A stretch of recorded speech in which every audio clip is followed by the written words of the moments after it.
ओम श्री गुरुभ्यो नमः हरि ओम ओम नमः सूर्यः पितामहो व्यासः वसिष्ठो त्रिपराशरः कश्यपो नारदो गार्ग्यः मरीचिर्मुनिरङ्गिराः लोमशः पौरुषश्चैव चवनो जवनो भृगुः शमनकोष्ठादशश्चेति ज्योतिश्शास्त्रप्रवर्तकाः नमो ऋषिभ्यः नमो महद्भ्यः। ಪ್ರಿವೀಕ್ಷಕರೇ, ಕನ್ಯಾ ರಾಶಿಯವರಿಗೆ ಭಗವಂತನ ಅನುಕೂಲ ಅನುಗ್ರಹ ಮಾಡಲಿ.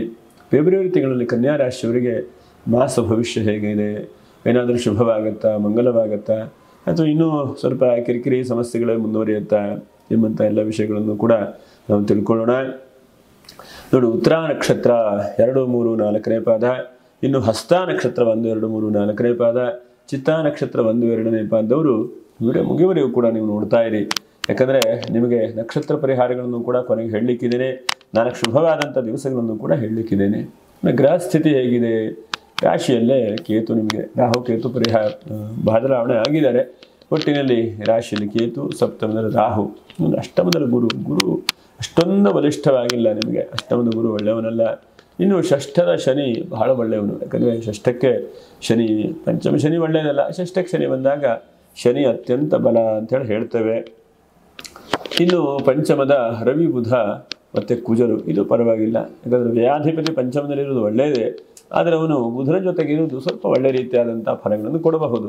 ಚತುರ್ಥದ ಶುಕ್ರನು ಕೂಡ ಈ ರಾಶಿಗೆ 2ನೇ ರಾಶಿಯವನು ಆಗ್ತಾನೆ, ಮತ್ತು ಭಾಗ್ಯ ರಾಶಿಯವನು ಕೂಡ ಆಗ್ತಾನೆ. ಹಾಗಾಗಿ ಶುಕ್ರನು ಈ ಲಗ್ನಕ್ಕೆ, ಈ ರಾಶಿಗೆ ಒಳ್ಳೇದು ಮಾಡುವಂಥವನೇ. ಒಟ್ಟಿನಲ್ಲಿ ಈ ರಾಶಿಯವರಿಗೆ, ಕನ್ಯಾ ರಾಶಿಯವರಿಗೆ ಶುಭವನ್ನು ಕೊಡುವಂಥ ಒಂದು ಶುಕ್ರನೂ ಶುಭ ಕೊಡ್ತಾನೆ. ಇನ್ನು ಗುರು ಅಷ್ಟೊಂದು ಶುಭ ಕೊಡುವಂಥವನಲ್ಲ. ನೋಡೋಣ ಏನೇನು ಒಳ್ಳೆಯ ರೀತಿಯಾದಂತಹ ದಿವಸಗಳಿದೆ ಎಂಬುದನ್ನು ಗಮನಿಸೋಣ. ಮತ್ತು ಈ ತಿಂಗಳಲ್ಲಿ ನೋಡಿ, ನಿಮ್ಗೆ ಸಿಗುವಂಥದ್ದು 6ನೇ ತಾರೀಕಿಗೆ ಏಕಾದಶಿ ಇದೆ, ಹಾಗೆ 9ನೇ ತಾರೀಕಿಗೆ ಅಮಾವಾಸ್ಯೆ ಇದೆ, ಗರುಡ ಜಯಂತಿ ಇದೆ. ಅನಂತರದಲ್ಲಿ ಚಂದ್ರದರ್ಶನ ಮತ್ತು ವಾಸವಿ ಅಗ್ನಿಪ್ರವೇಶ ದಿವಸ 11ನೇ ತಾರೀಕು. 12ನೇ ತಾರೀಕಿಗೆ ಬಹಳ ಉತ್ತಮವಾದಂತಹ ಒಂದು ಮುಹೂರ್ತ ದಿವಸವೂ ಕೂಡ ಇದೆ, ಉತ್ತರಾಭಾದ್ರ ಪೂರ್ವಭಾದ್ರ ನಕ್ಷತ್ರ ನೋಡಿ. ಹಾಗೆ ಆ ದಿವಸ 13ನೇ ತಾರೀಕಿಗೆ ಸಂಕ್ರಾಂತಿ ಇದೆ. ಇನ್ನು 14ಕ್ಕೆ ಶ್ರೀ ಪಂಚಮಿ, 15 ಕುಮಾರ ಷಷ್ಠಿ, ರಥಸಪ್ತಮಿ ಇದೆ 16. ಹಾಗಾಗಿ 16ನೇ ತಾರೀಕಿಗೆ ಏನಾದರೂ ಪೂಜೆ ಪುನಸ್ಕಾರಗಳನ್ನು ಮಾಡಿಕೊಳ್ಳಿ, ಬಹಳ ಉತ್ತಮವಾದಂಥದ್ದು. ಇನ್ನು 18ನೇ ತಾರೀಕಿಗೆ ಮಧ್ವನವಮಿ, 20ನೇ ತಾರೀಕಿಗೆ ಸರ್ವೇಶಾಮ ಏಕಾದಶಿ, ಹಾಗೆ 21ಕ್ಕೆ ಪ್ರದೋಷ, 24ಕ್ಕೆ ಹುಣ್ಣಿಮೆ ಇದೆ. ಹೀಗೆಲ್ಲ ಇದು ಒಂದು ಗೃಹಸ್ಥಿತಿ ಇದೆ. ನೋಡೋಣ ಈ ತಿಂಗಳಲ್ಲಿ ನಿಮಗೆ ಶುಭವಾದಂತಹ ದಿನಾಂಕಗಳು ಯಾವುದು. ಒಂದು 5ನೇ ತಾರೀಕಿಗೆ ಏನಾದರೂ ಪೂಜೆ ಪುನಸ್ಕಾರಗಳನ್ನು ಮಾಡಿಕೊಳ್ಳಿ, 16 ಕೂಡ ಮಾಡಿಕೊಳ್ಳಿ. ಅನಂತರದಲ್ಲಿ 11ನೇ ತಾರೀಕು ಅಥವಾ 12 ಕೂಡ ಉತ್ತಮವಾದಂಥ ಒಂದು ದಿವಸ ಇದೆ. ಆದಷ್ಟು 11ಕ್ಕೆ ಮಾಡಿಕೊಳ್ಳಿ, ಯಾಕಂದರೆ 13ನೇ ತಾರೀಕು ಸಂಕ್ರಾಂತಿ ಇದೆಯಲ್ವಾ. ಸಂಕ್ರಾಂತಿಯ ಪೂರ್ವ ಮತ್ತು ಹಿಂದಿನ ಮುಂದಿನ 2 ದಿವಸ ಬಿಡಬೇಕು ಎಂಬುದಾಗಿ ಧರ್ಮಶಾಸ್ತ್ರದಲ್ಲಿ ಹೇಳ್ತದೆ. ಹಾಗಾಗಿ 16ಕ್ಕೂ ಮಾಡಿಕೊಳ್ಳಿ. 16 ನಿಮಗೆ ರಥಸಪ್ತಮಿ ಇದೆ, ಪೂಜೆ ಪುನಸ್ಕಾರಗಳನ್ನು ಮಾಡಿಕೊಳ್ಳಿ. ಅದು ನಾವು ಹೇಳುವಂಥ ಗೋಚಾರ ಫಲ. ನಿಮ್ಮ ಜಾತಕಗಳಲ್ಲಿ, ದಶಾಭುಕ್ತಿಗಳಲ್ಲಿ ಸ್ವಲ್ಪ ವ್ಯತ್ಯಾಸಗಳು ಕೂಡ ಇರಬಹುದು. ಇದೇಪ್ಪ ಎಲ್ಲ ಹೇಳಿಬಿಟ್ಟಿದ್ದಾರೆ, ಇದೇ ಸರ್ವಕಾಲೀನ ಅಂತಂದ್ರೆ ಅಲ್ಲ. ನಿಮ್ಮ ದಶಾಭುಕ್ತಿಗಳು ಹೇಗಿದೆಯೋ ಅದರಿಂದ ಬದಲಾವಣೆ ಆಗುವಂಥ ಸಾಧ್ಯತೆಗಳು ಕೂಡ ಇರ್ತವೆ. ಒಟ್ಟಿನಲ್ಲಿ ನೋಡ ಏನೇನು ಶುಭವಾದಂಥ ವಾತಾವರಣಗಳಿದೆ ಎಂಬುದನ್ನು ಗಮನಿಸೋಣ.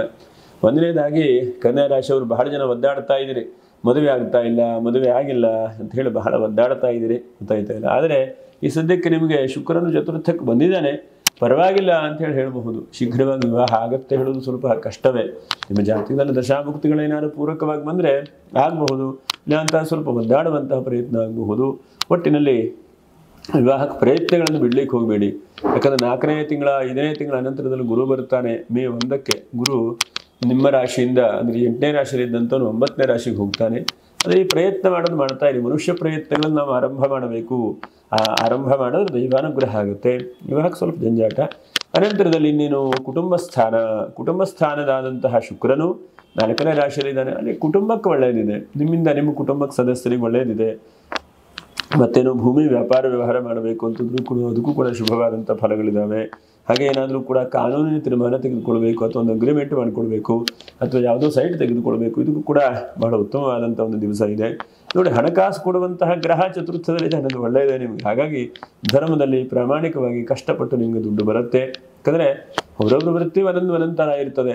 ಆದರೆ ನೀವು ಬಹಳ ಮುಖ್ಯವಾಗಿ ನೋಡಿ, ಈ ಚತುರ್ಥಕ್ಕೆ ಶುಕ್ರ ಬಂದ ತಕ್ಷಣ ಧರ್ಮದಲ್ಲಿ ದುಡ್ಡು ಏನಕ್ಕೆ ಬರ್ತದೆ ಅಂತ ಹೇಳಿದೆ ಅಂತಂದರೆ, ಶುಕ್ರನು ಗುರುವಿನ ಮನೆಯಿದ್ದಾಗ ಒಳ್ಳೆ ರೀತಿಯಾದಂಥ ಹಣಕಾಸನ್ನು ಕೂಡ ಅನುಗ್ರಹ ಮಾಡ್ತಾನೆ.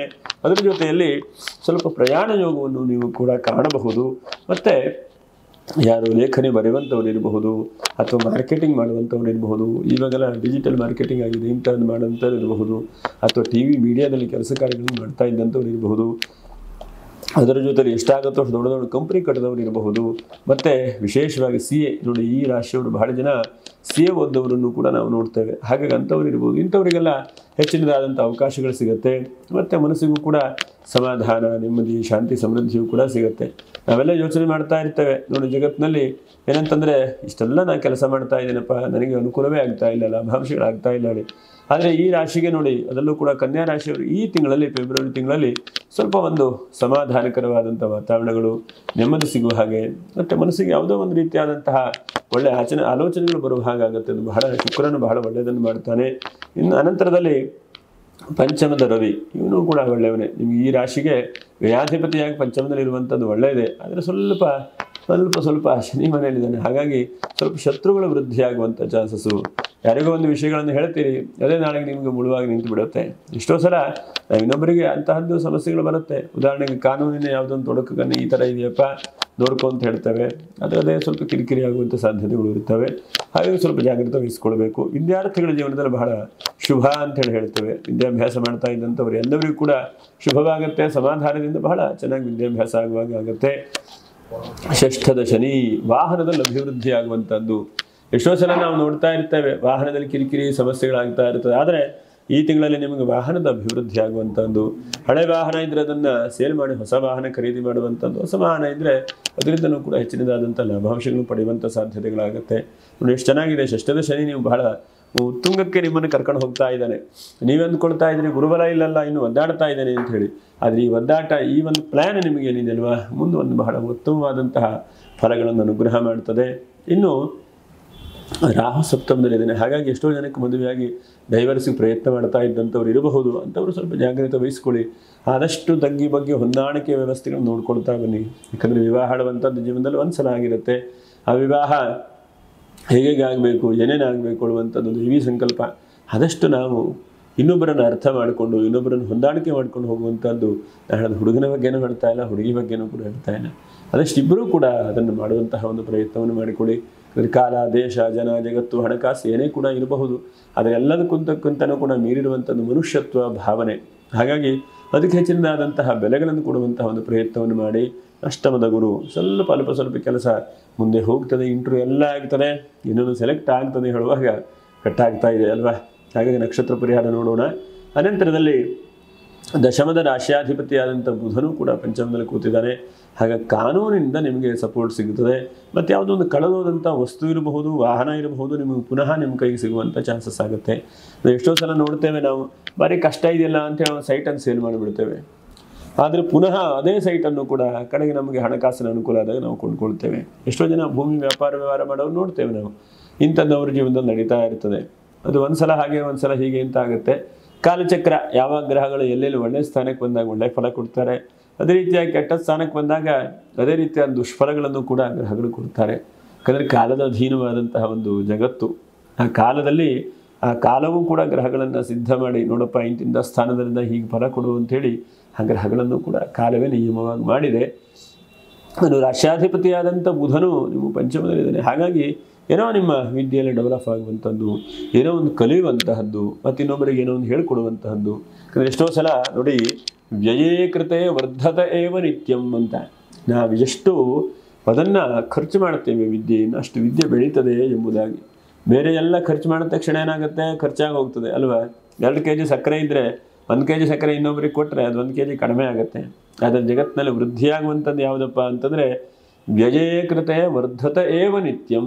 ಸದಾ ಕಾಲ ಈ ವಿದ್ಯೆ ಹೇಳುವಂಥದ್ದು ಇದೆಯಲ್ವ, ಎಷ್ಟು ನೀವು ಹೇಳಿ, ಎಷ್ಟು ಮಾಡಿ, ಅದರಿಂದ ಹೇಳಿಕೊಟ್ಟಂಥ ವ್ಯಕ್ತಿಗೆ ವೃದ್ಧಿಯಾಗ್ತಾ ಹೋಗ್ತದೆ. ಹಾಗಾಗಿ ಇಂತಹ ವಿದ್ಯೆಗೆ ಬೆಲೆಯನ್ನೇ ಕಟ್ಟಲಿಕ್ಕಾಗಲ್ಲ. ಹಾಗಾಗಿ ಈ ತಿಂಗಳಲ್ಲಿ, ಫೆಬ್ರವರಿ ತಿಂಗಳಲ್ಲಿ ಏನಾದರೂ ಕೂಡ ನೀವು ಮೇಷ್ಟ್ರಾಗಿದ್ದರೆ, ಅಥವಾ ಏನಾದರೂ ಕೂಡ ಟೀಚಿಂಗ್ ಪ್ರೊಫೆಷನಲ್ಲಿದ್ದರೆ, ಅಥವಾ ನೀವೇನಾದರೂ ಕೂಡ ಇನ್ನೊಬ್ಬರಿಗೆ ಹೇಳ್ಕೊಳ್ಳುವಂತಹ ಒಂದು ಸ್ಥಿತಿಯಲ್ಲಿದ್ದರೆ, ಅಂದರೆ ನಿಮ್ಮ ವಿದ್ಯೆಯ ಮಟ್ಟ ಚೆನ್ನಾಗಿದ್ದರೆ, ಯಾಕಂದರೆ ಎಲ್ಲವೂ ಕೂಡ ಅವರು ಒಳಗೆ ಅವರಿಗೂ ಬೇಕಾದಂಥ ತಿಳುವಳಿಕೆ ಇರುತ್ತೆ. ಆದರೆ ಜಗತ್ತಿನಲ್ಲಿ ಸೂಕ್ಷ್ಮವಾದಂಥ ಬುದ್ಧಿ, ಸೂಕ್ಷ್ಮವಾದಂಥ ಒಂದು ಭಾವನೆ, ಸೂಕ್ಷ್ಮವಾದಂಥ ತಿಳುವಳಿಕೆ ಇರುವಂಥದ್ದು ಕೆಲವು ಜನಕ್ಕೆ ಮಾತ್ರ ಭಗವಂತ ಕೊಟ್ಟಿರ್ತಾನೆ. ನಾವು ಜಾತಕದಲ್ಲಿ ನೋಡ್ತಾ ಯೋಚನೆ ಮಾಡ್ತೇವೆ, ಚತುರ್ಥಾಧಿಪತಿ, ಪಂಚಮಾಧಿಪತಿ, ಭಾಗ್ಯಾಧಿಪತಿ ಎಲ್ಲ ಯೋಚನೆ ಮಾಡ್ತಾ ಇರ್ತೇವೆ ನಾವು. ಎಷ್ಟು ಸೂಕ್ಷ್ಮವಾದಂಥ ಬುದ್ಧಿ ಇದೆ ಎಂಬುದನ್ನು. ಅದರಲ್ಲೇನಾದರೂ ಕೂಡ ಚತುರ್ಥದಲ್ಲದ ಶನಿ ಇದ್ದರೆ ಬಹಳ ಮಂದ ಬುದ್ಧಿ ಎಂಬುದಾಗೂ ಕೂಡ ಹೇಳ್ತೇವೆ. ಹಾಗಾಗಿ ಒಟ್ಟಿನಲ್ಲಿ ಈ ರಾಶಿಯವರು ಜಾಸ್ತಿ ಜನ ಸೂಕ್ಷ್ಮವಾದಂತಹ ಮತಿ ಬುದ್ಧಿಯುಳ್ಳವರೇ. ಹಾಗಾಗಿ ಅಂತಹ ಅವಕಾಶಗಳಿದ್ದಂಥವರು ವಿದ್ಯೆಗಳನ್ನು ಜನಕ್ಕೆ ಹೇಳ್ತಾ ಬನ್ನಿ. ಈ ವಿದ್ಯೆಯೂ ಕೂಡ ಅಭಿವೃದ್ಧಿ ಆಗುತ್ತೆ, ನಿಮ್ಮಲ್ಲೂ ಕೂಡ ಬೆಳೀತಾ ಬರುತ್ತೆ. ಹಾಗೆ ಹಣಕಾಸಿಗೆ ಅಂತಹ ಕಿರಿಕಿರಿ ಹೇಳುವಂಥದ್ದಿಲ್ಲ. ಸ್ವಲ್ಪ ಋಣಬಾಧೆಗಳು ಕೂಡ ಈ ತಿಂಗಳಲ್ಲಿ ಪರಿಹಾರ ಆಗುವಂಥ ಸಾಧ್ಯತೆಗಳಿದ್ದಾವೆ. ಸಾಲ ಇದೆ, ಎಂತ ಮಾಡೋದು, ಏನು ಮಾಡೋದು ಅಂತಂದರೆ ಆ ಸಾಲ ಎಲ್ಲೋ ಒಂದು ಕಡೆಗೆ ಪರಿಹಾರ ಆಗುವಂಥ ಸಾಧ್ಯತೆಗಳಾಗುತ್ತೆ. ಬಹಳ ಮುಖ್ಯವಾಗಿ ನೋಡಿ, ಆರೋಗ್ಯ ಸ್ಥಿತಿ ಅಭಿವೃದ್ಧಿ ಬರಬಹುದು. ಆರೋಗ್ಯಕ್ಕೇನೋ ಕಿರಿಕಿರಿ ಚಿಂತೆ ಸಮಸ್ಯೆಗಳಾಗ್ತಾ ಇದೆ ಅಂತ ಒಂದು ಆರೋಗ್ಯ ಸ್ವಲ್ಪ ತಕ್ಕ ಮಟ್ಟಿಗೆ ಅನುಕೂಲಗಳು ಬರಬಹುದು. ಯಾರು ಬಿ ಪಿ ಶುಗರ್ ಇದ್ದರೂ ಅಂಥವ್ರು ಸ್ವಲ್ಪ ಜಾಗ್ರತೆ, ಅದರ ಜೊತೆಯಲ್ಲಿ ಸ್ವಲ್ಪ ಅನ್ನಾಹಾರಗಳನ್ನು ಸ್ವಲ್ಪ ಜಾಗ್ರತೆಯಿಂದ ನೋಡ್ಕೊಳ್ಳುವಂಥ ಪ್ರಯತ್ನವನ್ನು ಮಾಡಿ. ಸ್ವಲ್ಪ ಚರ್ಮದ ಕಾಯಿಲೆಗಳು ಬರುವಂಥ ಸಾಧ್ಯತೆಗಳಿದೆ, ಹಾಗಾಗಿ ಸ್ವಲ್ಪ ಜಾಗ್ರತೆ. ಇದಿಷ್ಟು ನಿಮಗೆ ಈ ಮಾಸದಲ್ಲಿ ಆಗುವಂತಹ ಫಲಗಳು. ನೋಡೋಣ ಇನ್ನು ನಕ್ಷತ್ರ ಪರಿಹಾರಗಳೇನು, ಏನೇನು ಮಾಡಿಕೊಳ್ಬೇಕು ಎಂಬುದನ್ನು ನಾವು ಗಮನಿಸೋಣ. ನೋಡಿ, ಕನ್ಯಾ ರಾಶಿಯವರಿಗೆ ಯಾವಾಗೂ ಕೂಡ ನಾವು ಬಹಳ ಮುಖ್ಯವಾಗಿ ನಾವು ಗಮನಿಸ್ತೇವೆ, ಉತ್ತರ ನಕ್ಷತ್ರ ಇದಕ್ಕೆ ಎರಡೂ ಕಡೆಗೂ ಕೂಡ ನಕ್ಷತ್ರ ಇರುತ್ತೆ. ಸಿಂಹರಾಶಿಗೂ ಇರುತ್ತೆ, ಕನ್ಯಾ ರಾಶಿಗೂ ಇರುತ್ತೆ. ಉತ್ತರ ನಕ್ಷತ್ರ 2, 3, 4ನೇ ಪಾದ. ನೀವು ಎಷ್ಟು ಸಾಧ್ಯ ಆಗುತ್ತೋ ಅಷ್ಟು ಗಣಪತಿ ಸ್ಮರಣೆ ಮಾಡುವಂಥದ್ದು ಅಥವಾ ಗಣೇಶನನ್ನು ಪ್ರತಿನಿತ್ಯವೂ ಕೂಡ ಎದ್ದ ತಕ್ಷಣವೇ ಮೂಲಾಧಾರ ಸ್ಥಿತೋ ಸನಿತಂ ಹೇಗೆ ಕೂತ್ಕೊಂಡು ಗಣೇಶನನ್ನು ಧ್ಯಾನ ಮಾಡಿ. ಯಾಕಂದರೆ ಯೋಗದಲ್ಲಿ ಮೂಲಾಧಾರ ಚಕ್ರಕ್ಕೆ ಕಾರಣವಾದಂಥವನೇ ಮಹಾಗಣಪತಿ. ಈಗ ಮೂಲಾಧಾರ, ಸ್ವಾಧಿಷ್ಠಾನ, ಅನಾಹತ ಈಗೆಲ್ಲ ಯೋಗದಲ್ಲಿ ಯೋಗ ಚಕ್ರಗಳು ಬರ್ತವೆ. ಹಾಗೆ ಅದಕ್ಕೆ ಒಂದೊಂದು ಚಕ್ರಕ್ಕೂ ಕೂಡ ಒಂದೊಂದು ದೇವತೆಗಳಿರ್ತವೆ. ಆ ದೇವತೆಗಳು ಮೂಲಾಧಾರಕ್ಕೆ ಕಾರಣವಾದಂತಹ ಗಣೇಶನನ್ನು ನೀವು ಸ್ಮರಣೆ ಮಾಡ್ತಾ ಬನ್ನಿ. ಆ ಗಣೇಶನ ಎಲ್ಲ ವಿಘ್ನಗಳನ್ನು ಕೂಡ ಪರಿಹಾರ ಮಾಡ್ತಾನೆ. ಯಾಕಂದರೆ ಏನಾಗ್ತಾ ಇದೆ, ಉತ್ತರ ನಕ್ಷತ್ರದವರಿಗೆ ಎಲ್ಲ ಕಣ್ಣಿಗೆ ಕಾಣಿಸುತ್ತೆ, ಅದಕ್ಕೆ ಕೈ ಸಿಗುವುದಿಲ್ಲ, ಮುಂದೆ ಮುಂದೆ ಮುಂದೆ ಹೋಗ್ತಾ ಇದೆ. ನೀವು ಅದನ್ನು ಅರಸ್ಕೊಂಡು ನೀವು ಹೋಗ್ತಾ ಇದ್ರಿ ಅಲ್ವಾ, ಇರಲಿ ಅದನ್ನು ಮಾಡಿ. ಇನ್ನು ಹಸ್ತ ನಕ್ಷತ್ರ ಎಷ್ಟು ಸಾಧ್ಯ ಆಗುತ್ತೋ ಅಷ್ಟು ಹಸ್ತ ನಕ್ಷತ್ರದವರು ರಾಮನಾಮ ಸ್ಮರಣೆ ಒಂದೇ, ಶ್ರೀರಾಮ ಜಯ ರಾಮ ಜಯ ಜಯ ರಾಮ ಈ ನಾಮಸ್ಮರಣೆ ಮಾಡ್ತಾ ಬನ್ನಿ, ಬಹಳ ಶುಭವಾದಂಥದ್ದಾಗುತ್ತೆ. ಚಿತ್ತಾ ನಕ್ಷತ್ರ 1, 2ನೇ ಪಾದದವರು ನೀವು ಎಷ್ಟು ಸಾಧ್ಯ ಆಗುತ್ತೋ ಅಷ್ಟು ಅನ್ನದಾನವನ್ನು ಮಾಡಿ, ಹಸಿದವರಿಗೆ ಕೊಡುವಂತಹ ಒಂದು ಪ್ರಯತ್ನವನ್ನು ಮಾಡಿ. ಹಸಿದೆ, ಯಾವ ವಿಷಯದಲ್ಲಿ ಹಸಿದಿದ್ರೂ ಅದನ್ನು ಕೊಡಿ. ಯಾರು ಊಟಕ್ಕೆ ಹಸಿವಾಗಿದೆ ಅಂತಂದ್ರೆ ಊಟ ಕೊಡಿಸಿ ಅಂಥವರಿಗೆ, ಅಥವಾ ವಿದ್ಯೆಯಲ್ಲಿ ಹಸಿವಿದ್ದವರಿಗೆ ನೀವು ವಿದ್ಯೆ ಹೇಳ್ಕೊಡಿ. ಯಾಕಂದರೆ ಚಿತ್ತಾ ನಕ್ಷತ್ರದ ಬಹಳ ಬುದ್ಧಿವಂತ ಜನ ನೀವು. ಇನ್ನೊಬ್ಬರಿಗೆ ಮಾರ್ಗದರ್ಶನ ಕೊಡಲಿಕ್ಕೆ ನಿಮ್ಮ ಕೈಯಲ್ಲಿ ಸಾಮರ್ಥ್ಯ ಇದೆ. ಸ್ವಲ್ಪ ಸಮಯದ ಕೊರತೆ ಇರಬಹುದೇ ಬಿಟ್ಟರೆ ವಿದ್ಯೆಯ ಕೊರತೆಯೇ ನಿಮ್ಮಲ್ಲಿ ಇಲ್ಲ. ಬಹಳ ಜನಕ್ಕೆ ಅಷ್ಟು ನೀವು ಬುದ್ಧಿವಂತರಿದ್ದೀರಿ. ಯಾಕಂದರೆ ಚಿತ್ತಾ ನಕ್ಷತ್ರ ಮಹಾಗಣಪತಿಯ ನಕ್ಷತ್ರ. ಇದು ಮಹಾಗಣಪತಿ ಅಂತ ಬುದ್ಧಿವಂತ ಅಲ್ವಾ. ವ್ಯಾಸ ಮಹರ್ಷಿಗಳೇ ಹೇಳ್ತಾರಲ್ವಾ, ವ್ಯಾಸ ಪುರಾಣದಲ್ಲಿ ಬರುತ್ತೆ ಮಹಾಗಣಪತಿಯ ಬುದ್ಧಿ ಬಗ್ಗೆ. ಹಾಗಾಗಿ ಚುರುಕಾದಂಥ ಬುದ್ಧಿ, ಕುಶಾಗ್ರ ಬುದ್ಧಿ. ಕುಶಾಗ್ರ ಅಂತಂದ್ರೆ ಏನರ್ಥ ಗೊತ್ತಾ ನಿಮಗೆ? ಕುಶಾಗ್ರ ಅಂತಂದರೆ, ಕುಶ ಅಂತಂದರೆ ದರ್ಭೆಗೆ ಹೇಳ್ತೇವೆ. ದರ್ಭೆ ತುದಿ ಎಷ್ಟು ಸೂಕ್ಷ್ಮವಾಗಿರುತ್ತಲ್ವ, ಆ ಸೂಕ್ಷ್ಮಕ್ಕಿಂತನೂ ಬಹಳ ಮುಖ್ಯವಾದಂಥ ಸೂಕ್ಷ್ಮವಾದಂತಹ ಬುದ್ಧಿ ಉಳ್ಳಂಥವನು ಮಹಾಗಣಪತಿ ಎಂಬುದಾಗಿ. ಆ ಗಣಪತಿ ಹಾಗೆ ಬುದ್ಧಿ ಇರುತ್ತೆ. ಒಟ್ಟಿನಲ್ಲಿ ನೀವು ಚಿತ್ತಾ ನಕ್ಷತ್ರದವರು ಗಣೇಶನನ್ನೇ ನೀವು ಪ್ರಾರ್ಥನೆ ಮಾಡಿ. ಯಾಕಂದರೆ ನೀವು ಭಕ್ತಿಯಿಂದ ಆ ಗಣಪತಿಯನ್ನು ಮನಸ್ಸಿನಲ್ಲಿ ಸ್ಮರಣೆ ಮಾಡಿಕೊಡಿ, ಅಥವಾ ಗಣೇಶನ ದೇವಸ್ಥಾನಕ್ಕೆ ಹೋಗಿ ನಮಸ್ಕಾರ ಮಾಡಿ, ಅಥವಾ ಆ ಗಣೇಶನೇ ನೀವು ಒಂದ್ಸಲ ಕಣ್ಣು ಮುಚ್ಚಿನ ಸ್ಮರಣೆ ಮಾಡಿಕೊಳ್ಳಿ. ಹೀಗೆ ಆನೆ ಆಕಾರದ ಒಂದು ಮುಖ ಇದೆ ಅವನಿಗೆ, ಈಗ ಮೊರ, ಕಿವಿ ಹಾಗೆ ಮೊರ ಇದೆ, ಅದನ್ನೆಲ್ಲ ಒಂದು ಸ್ಮರಣೆ ಮಾಡಿಕೊಂಡು ಅತ್ಯಂತ ಸೂಕ್ಷ್ಮವಾದಂಥ ಬುದ್ಧಿಯುಳ್ಳಂಥವನು ಮಹಾಗಣಪತಿ. ಹಾಗಾಗಿ ಗಣಪತಿಯಲ್ಲೂ ಕೂಡ ಶರಣು ಹೋಗುತ್ತಾರೆ. ಅವನಿಗೆ ವಿದ್ಯೆಯೂ ಕೂಡ ಅಂತಹದ್ದೇ ಇದೆ, ಬುದ್ಧಿಯೂ ಕೂಡ ಅಂತಹದ್ದೇ ಇದೆ. ಹಾಗಾಗಿ ನಮ್ಮೆಲ್ಲರೂ ಕೂಡ ಜ್ಞಾನಗಳನ್ನು ಅನುಗ್ರಹ ಮಾಡ್ತಾನೆ ಅವನು. ನೀವು ಬಹಳ ಮುಖ್ಯವಾಗಿ ಗಣೇಶನನ್ನು ಸ್ಮರಣೆ ಮಾಡ್ತಾ ಬನ್ನಿ, ನಿಮಗೆ ಗೊತ್ತಾಗ್ತಾ ಹೋಗ್ತದೆ. ನಿಮ್ಮ ಜ್ಞಾನ, ನಿಮ್ಮ ಸೂಕ್ಷ್ಮವಾದಂಥ ಬುದ್ಧಿಗಳು ಕೂಡ ಪರಿಣಾಮವಾಗುತ್ತೆ. 12 ದಿವಸಕ್ಕಾಗದೇ ಇರಬಹುದು, ಸ್ವಲ್ಪ ನಿರಂತರವಾಗಿ ಮಾಡಿದಾಗ ನಮ್ಮ ಮೇಲದು ಪರಿಣಾಮ ಕೊಡುತ್ತೆ. ಪ್ರತಿಯೊಂದು ಕೂಡ ಹಾಗೆ. ನಾವು 1 ದಿವಸ ಮಾಡಿಬಿಟ್ಟಿದ್ದೇವೆ, ಇವತ್ತು ಗಣೇಶನ ದೇವಸ್ಥಾನ ಕೈ ಮುಗಿಬಿಟ್ಟಿದೆ, ನಾನು ಸೂಕ್ಷ್ಮವಾದ ಬುದ್ಧಿ ಬರಲಿಲ್ಲ ಅಂತಲ್ಲ. ಸ್ವಲ್ಪ ನಿರಂತರವಾಗಿ ಮಾಡಿ, ಯಾವುದನ್ನಾದರೂ ಕೂಡ ನಿರಂತರವಾಗಿ ಮಾಡಿದಾಗ ಮಾತ್ರ ಅದು ಹೆಚ್ಚಿನದಾದಂಥ ಫಲ ಆಗುತ್ತೆ. ಯಾಕಂದರೆ ನಮ್ಮ ಮನುಷ್ಯನ ಜನ್ಮಾಂತರವಾದಂಥ ಕರ್ಮಗಳಷ್ಟು, ಕರ್ಮದ ಗಂಟು ಅಷ್ಟೊಂದು ಇರ್ತದೆ ಗಟ್ಟಿಯಾಗಿ. ಹಾಗಾಗಿ ಸಣ್ಣ ಪುಟ್ಟದೆಲ್ಲ ಬರುವುದಿಲ್ಲ, ಸಣ್ಣ ಪುಟ್ಟದೆಲ್ಲ ಆಗೋದಿಲ್ಲ. ಅಷ್ಟೊಂದು ವಿಶೇಷವಾಗಿ ನಮಸ್ಕಾರ ಮಾಡಿ, ಆ ಭಗವಂತ ಅನುಗ್ರಹ ಮಾಡ್ತಾನೆ. ಒಟ್ಟಿನಲ್ಲಿ ಫೆಬ್ರವರಿ ತಿಂಗಳು ಶುಭವನ್ನು ಉಂಟು ಮಾಡಲಿ. ಆದರೆ ಸಬ್ಸ್ಕ್ರೈಬ್ ಮಾಡಿಲ್ಲವಂಥವರು ಸಬ್ಸ್ಕ್ರೈಬ್ ಮಾಡಿ, ಒಂದು ಲೈಕನ್ನು ಮಾಡಿ, ಶೇರನ್ನು ಮಾಡಿ ಅಂತ ಹೇಳ್ತಾ ಮುಂದಿನ ವಿಡಿಯೋದಲ್ಲಿ ಭೇಟಿ ಮಾಡೋಣ. ನಮಸ್ಕಾರ. ಲೋಕಾ ಸಮಸ್ತ ಸುಖಿನೋ ಭವಂತು. ನಮಸ್ಕಾರ.